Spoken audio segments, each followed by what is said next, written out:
When was the last time you saw a Yuri protagonist want something?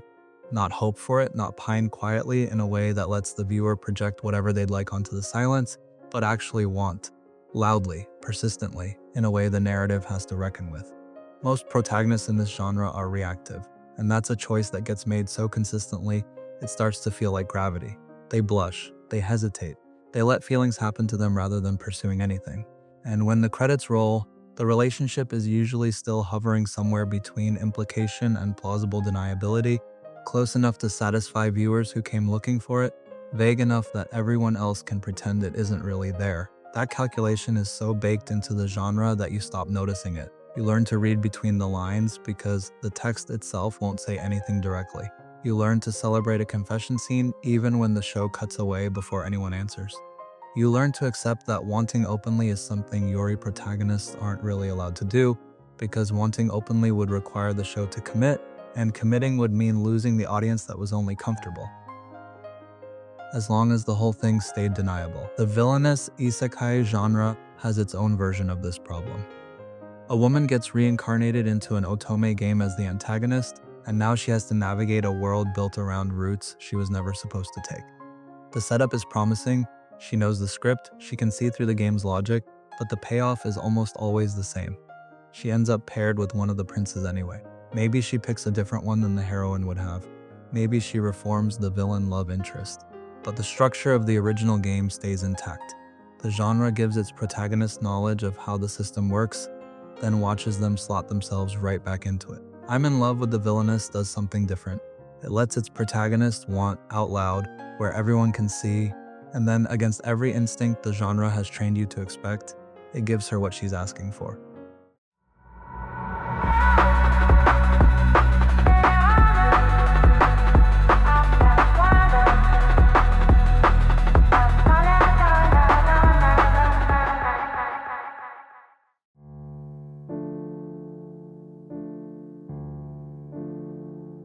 If you've watched Yuri anime for any length of time, you already know the shape of the disappointment I'm talking about. But let me give you a specific example, because this pattern has a name and a poster child. Sound Euphonium is a show about a high school concert band, and over the course of its first season it builds what looks, by every measure, like a love story between its two female leads. There's a scene on a mountaintop where one of them confesses that she wants to become special to the other, framed with all the intimacy and weight the show can muster. The kind of moment that in any other context would be unambiguous. And then, a few episodes later, the same character casually mentions that she's in love with a male teacher, and the narrative moves on like the mountaintop never happened. The intimacy was never meant to go anywhere. It was just atmosphere.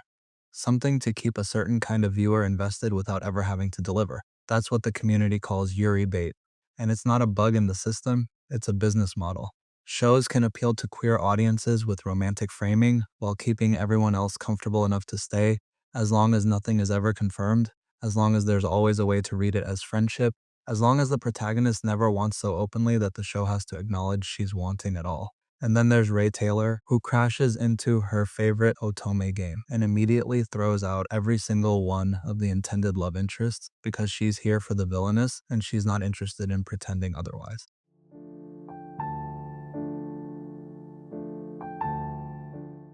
To understand what Rae is doing, you have to understand who she was before any of this happened.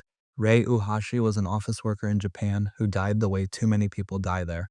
Overworked, burned out, alone in her apartment with nothing but her favorite dating sim to look forward to.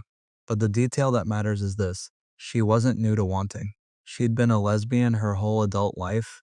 The light novels tell us she frequented bars, had girlfriends, and spent years writing fan fiction about Claire. The anime doesn't linger on these details, but it confirms the core fact.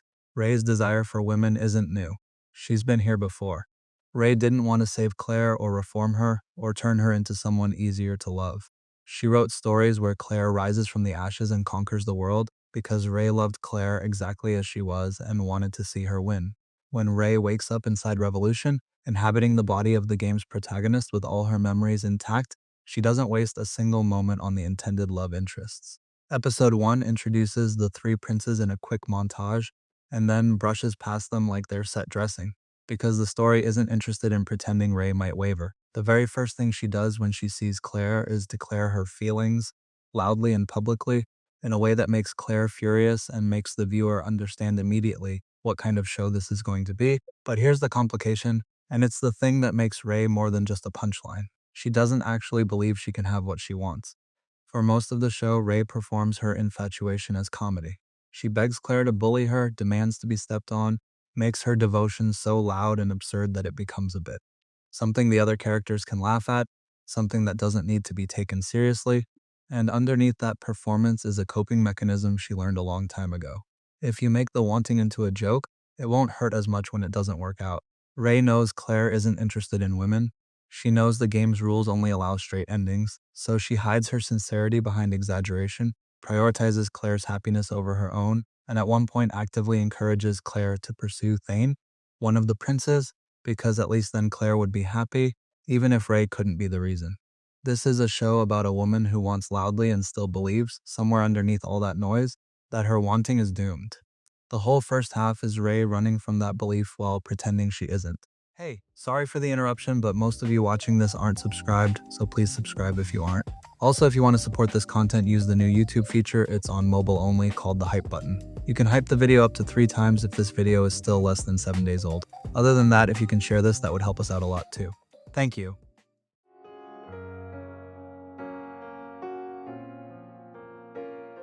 What changes everything is Manaria. Manaria Sousse is a princess from a neighboring kingdom, an old childhood friend of Claire's, and the first openly lesbian character Rae encounters in this world.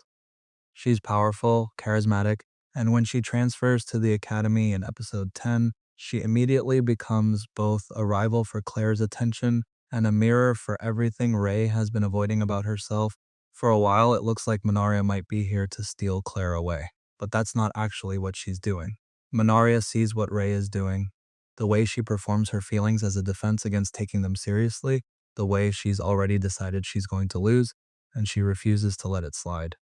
In episode 11, when Rae insists that she only wants Claire to be happy even if she can't be with her, Manaria tells her flatly that she's running away, that if her feelings are real, she should be willing to fight for them instead of pretending she's already lost. This is the moment when the show stops letting Rae hide, and more importantly, it's the moment when the show itself makes a decision about what kind of story it wants to be, because Yuri bait requires ambiguity. It survives on the possibility that maybe this isn't really romantic, maybe they're just close friends, maybe the confession will be undercut, or walked back, or quietly forgotten. When a show lets its protagonist want openly, and then makes her fight for what she wants in front of everyone, it's choosing to lose the audience that was only comfortable with implication. It's giving up plausible deniability on purpose. Episode 12 delivers something I've almost never seen in this genre. The show stages a public ritual called the Amour Ceremony, where Rae and Manaria each place an item representing their feelings for Claire onto a magical scale, and the scale tips based on the weight of what they actually feel. It's not a private confession the narrative can ignore. It's not subtext you have to squint at. It's the show taking Rae's desire, all of it, the years of fanfiction, the devotion that started before she was ever reincarnated, and making it measurable, making it undeniable, making it something the whole kingdom witnesses. There's no ambiguity left after that.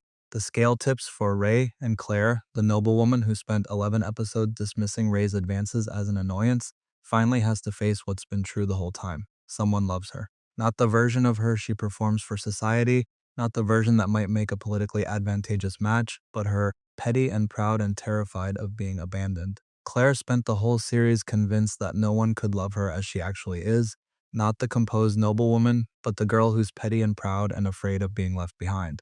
Rae loved her anyway.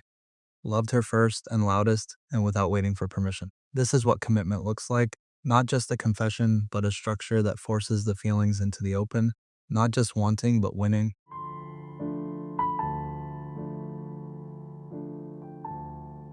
When was the last time you saw a Yuri protagonist want something? Rae Taylor wanted. She wanted loudly, persistently, embarrassingly. She wanted in a world where the game's own design wouldn't have allowed her a happy ending, in a genre where wanting openly is treated as a liability rather than the entire point. She hid behind comedy for a while, because she'd learned, in a previous life, that it was safer not to believe she could have what she was asking for. And then someone called her on it, and she fought, and the show, against every convention she and we had been trained to expect, let her have it. I keep thinking about the author. Inori, who wrote the light novels this anime is based on, is a lesbian. She's talked in interviews about basing Rae's character on her own partner, Aki, about how Rae's humor and positivity come directly from that real relationship. How the conflicts Rae faces were inspired by her own life. She's talked about wanting to write a story that didn't tiptoe around what it means to be queer in a culture that's happy to consume queer media, as long as the actual queer people stay quiet about it. There's a moment in the source material where Rae calls this out directly, pointing out how people will happily enjoy lesbian fiction and then turn around and treat real lesbians like a problem. Inori put that in there on purpose. She wasn't interested in making her protagonist palatable or her romance deniable. She wrote a woman who wants things out loud, and then she made sure the story rewarded that wanting instead of punishing it. The anime ends at the confession at the moment Rae finally wins. But the story keeps going. If you follow it into the light novels, you find Rae and Claire married, raising adopted daughters, living the kind of settled domestic life that Yuri anime almost never shows because showing it would require admitting the relationship was real all along. The show only gives us the beginning of that, but even the beginning is more than most Yuri protagonists ever get. Most Yuri protagonists wait. They pine from a distance and let the narrative decide whether to reward them, and more often than not, the narrative decides to leave things unresolved, open-ended in a way that's supposed to feel romantic, but mostly just feels like the show was afraid to commit. Rae didn't wait. She wanted, and she fought for it, and she won. That shouldn't be as rare as it is, but it is, and that's exactly why this show matters.